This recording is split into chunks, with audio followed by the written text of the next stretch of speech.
Euh... Pourquoi tu filmes là? Bah ouais, mais faut bien tourner le prochain Comics Actu. Ah mais attends 2 secondes là, je viens à peine de rentrer, j'ai encore ma valoche. Ouais, mais on n'a pas trop le temps là, faut faire 2 semaines. Faut que je me tape 2 semaines en plus? Bon bah la minute.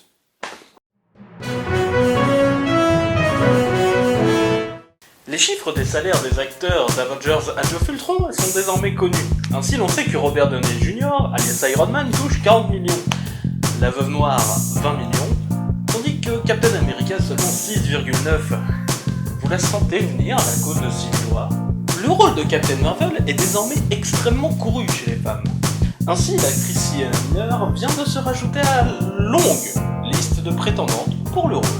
Le tournage du film Deadpool est censé être terminé. Pourtant, il y a quelques temps, il y a eu d'autres petites scènes de tournée. Pourquoi? Est-ce qu'il fallait un peu plus d'action? Est-ce que... Mystère. Stanley aime beaucoup le Japon. Après avoir assuré la scénarisation du manga Ultimo et de l'anime Hero Man, voici qu'il lance une nouvelle série animée The Reflection, largement inspirée des X-Men, avec l'artiste Hiroshi Nagahama. Joe Madureira, plus connu pour ses titres Mutant ou Battle Chasseur ou encore les jeux vidéo Darksiders, a récemment sorti un pilote, on va dire d'animation, pour sa série Kickstarter. Le remake de The Crow, qui je le rappelle était un comics à la base, semble être à peu près reparti et pourrait peut-être même commencer son tournage dès mars prochain. Peut-être. Toujours parlant de trucs morts et qui finalement ne le sont pas, la série télé Krypton pourrait renaître. Éventuellement, peut-être. Toujours est-il qu'on connaît la fin, ça fait par un gros boom.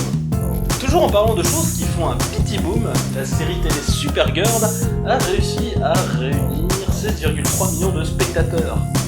On verra si ça tiendra, on verra aussi si la série gagnera en qualité. Pour l'instant, c'est pas gagné. En parlant de choses qui ne sont pas gagnées, la survie du personnage de Constantine en série télé. Il a pourtant réussi à s'incruster dans un épisode de la saison 4 de Arrow. GG continue à survivre, mec.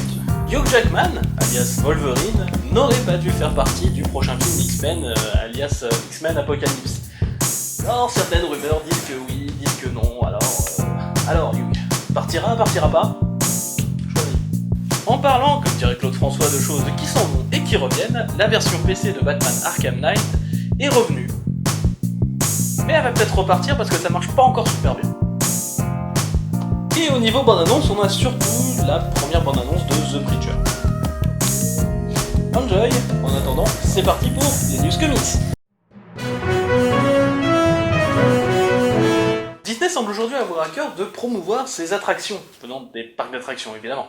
Depuis 2014, Disney a trouvé un nouveau moyen de renforcer les liens entre lui et Marvel, à savoir de sortir des comics liés aux attractions de ces différents parcs. Ainsi, après une série intitulée Seekers of the Wild World, fondée sur une idée d'attraction inutilisée, nous avons eu le droit à 2 séries Figment, inspirées de l'attraction Journey into Imagination du parc de Floride, et une autre série basée sur Big Thunder Mountain Railroad, à savoir le train de la mine sur l'espèce de plan d'eau au milieu de Disneyland Paris.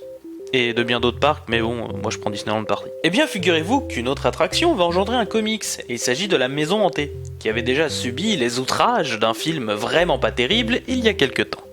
En espérant que le projet ne traînera pas trop de cadavres derrière lui. Si l'on regarde les chiffres de vente du mois d'octobre pour Marvel, cela se passe plutôt pas mal pour eux, vu qu'ils totalisent 48,26% des fascicules vendus. Ce qui fait presque la moitié du marché. Pas mal. Certains diront que c'est parce que les comics Star Wars leur servent vraiment de locomotive. Mais au vu des chiffres, c'est pas vraiment ça.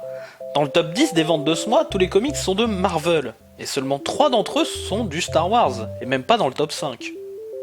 D'autres y verront sans doute une preuve du succès du relaunch. Et moi je répondrai qu'on ne juge pas sur un seul numéro, c'est pas poli. Depuis le reboot des New 52 en 2011, un personnage nous a pris un peu par surprise. Il s'agissait d'Aquaman, qui revenait en pleine forme et plus badass que jamais. Cette nouvelle direction était le fruit du dessinateur Ivan Reis et du scénariste Geoff Jones, une équipe toujours prête à redynamiser les héros un peu mis de côté, comme le montre leur travail sur Green Lantern par exemple. Et bien voilà qu'ils teasent leur retour sur Aquaman, un titre qu'ils avaient laissé un peu en plan, et en n'ayant pas conclu tous les arcs et intrigues. Voici donc qu'est annoncé l'arc, le soulèvement de la 7ème mer. Yo, oh, et une bouteille de rhum. Toujours en parlant d'Aquaman, le scénariste Cullen Bunn va quitter le personnage. Si j'en suis content sur un plan artistique, je suis malheureusement assez mécontent des raisons qui le poussent à ce départ. Car oui, si je n'étais pas un grand fan de l'œuvre du bonhomme, elle n'était tout de même pas du niveau de catastrophe atomique de ce qu'a pu pondre par exemple Scott Lobdell sur le Teen Titans. Et oui, je ne le lâcherai pas. Et pourtant, Cullen Bunn déclare être parti suite aux messages et aux réactions parfois très violentes que son run a pu provoquer. Des réactions qui en plus sont des fois arrivées avant même que le premier numéro ne sorte. Le scénariste, fatigué de toute cette pression, décide de s'en aller, déclarant même que quelqu'un peut venir et être le héros à ma place. De quoi faire réfléchir sur les pressions inédites que les nouvelles technologies font peser sur les auteurs. Robin Noir est un arc de DC Comics qui, si tout se passe bien, se déroulera en décembre-janvier s'il n'y a pas de retard. L'histoire est qu'un petit groupe et depuis quelques mois a repris l'héritage des Robins pour patrouiller dans Gotham, comme vu dans le titre We Are Robin. Bon, la police de Gotham est pas super contente et cherche à les arrêter, tandis que les anciens Robins reviennent à Gotham pour arrêter un peu tout ce bordel. Et après, ça va faire bam. Après, quant à savoir si ce sera un joli petit bam ou bien un simple pétard mouillé, on le saura à la lecture. Si je vous dis Chuck Palahniuk, il y a de fortes chances que vous me répondiez « Qui ça ?» Et pourtant, le bonhomme n'est clairement pas un petit nouveau. En effet, il n'est ni plus ni moins que le romancier qui a écrit Fight Club. C'est tout. Et si vous n'étiez pas au courant, sachez également que la suite de Fight Club se déroule en comics depuis quelques temps, sous le nom assez sobre de Fight Club 2. Et bien sachez également que le sieur Chuck a déjà annoncé travailler sur Fight Club 3, comme ça, dans une interview. Cash. Et au vu de la petite merveille qu'était Fight Club 2, ça présage du bon. À la MCM Comic Con, Marvel a annoncé 5 nouvelles petites séries. Marvel travaille en effet à installer les membres fraîchement arrivés du Squadron Suprême, qui sont normalement des personnages inspirés par ceux de l'éditeur DC Comics, existant, bien sûr, dans une réalité parallèle. Les voilà débarqués dans l'univers classique de Marvel, suite au relaunch, et certains ont droit à leur série, tel Nighthawk, le simili-Batman, et Hyperion, que certains appellent aussi le Superman du pauvre. Les 3 autres séries sont une série appelée International Iron Man, qui me fait diablement penser à un certain Batman Incorporated de ces dernières années, une nouvelle série Punisher pour Becky Cloonan et Steve Dillon, et une série X-Men introduisant un nouveau mutant qui serait possiblement le pire X-Men n'ayant jamais existé, vu qu'il se trouve que c'est le titre de la série. Comme toujours, nous jugerons de la qualité des dites séries après lecture, et surtout pas après le premier numéro. D'ailleurs, en parlant de lecture, il est temps de passer aux sorties de la semaine. Les sorties de la semaine auront aujourd'hui une petite subtilité, vu qu'on fait 2 semaines en une seule fois. On va traiter 5 numéros chez DC, 5 numéros chez Marvel et 5 numéros chez les indépendants. C'est parti. En VF, les nouvelles aventures de Batman tome 2, qui reprennent la continuité du dessin animé des années 90, avis aux nostalgiques amateurs. Toujours en VF, la sortie du premier tome de Grayson, l'histoire du premier Robin qui va se la jouer un petit peu agent secret, même qu'il y arrive pas trop mal. En VO, le 5e numéro de la série qui présente un crossover entre Harley Quinn et Power Girl. Tout simplement parce qu'il y a le personnage de Bartox, qui est une espèce d'hommage ambulant au personnage de Sean Connery dans Zardos. Et j'adore Bartox. Voilà. En VO toujours, le 5e numéro toujours de Batman et Robin Eternal. Parce qu'on a une confrontation entre mes 2 Robins préférés et que des fois il n'en faut pas plus pour gagner mon petit cœur de fan tout. En VO toujours, la sortie d'un recueil qui reprend une bonne partie des bonnes heures passées avec les Birds of Prey, et ça je prends toujours. Chez Marvel, côté VF, Panini décide de ressortir Il faut soigner le soldat Wilson, le premier comics que j'ai acheté quand j'ai décidé de m'intéresser à Deadpool. Et comme vous voyez, ça a plutôt bien marché. Deadpool encore, et toujours VF, la deuxième partie de la trilogie meurtrière de Deadpool sort en tome broché, où notre mercenaire, à la langue pendue, devra cette fois-ci tuer tous les classiques de la littérature, de Moby Dick à Sherlock Holmes.